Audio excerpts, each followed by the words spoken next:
அழகு பூங்கொடியே காதலை கட்டி வைக்க கட்டுத்தறி இல்லை.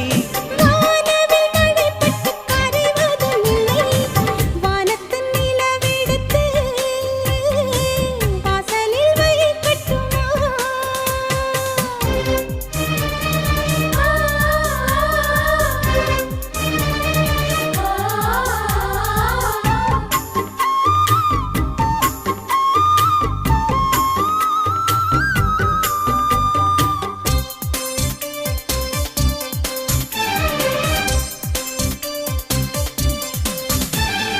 மன்மதன் வீட்டு தோட்டத்தில் நம் நெஞ்சம் சுற்றுவதென்ன? கண்ணாமூச்சி ஆட்டத்தில் பூக்கள் கை தட்டுவதென்ன? சிரிக்கின்ற மலருக்கு கவிதை சொல்லிக்கோடு, சிலிர்க்கின்ற இரவுக்கு கனவை அள்ளிக்கோடு.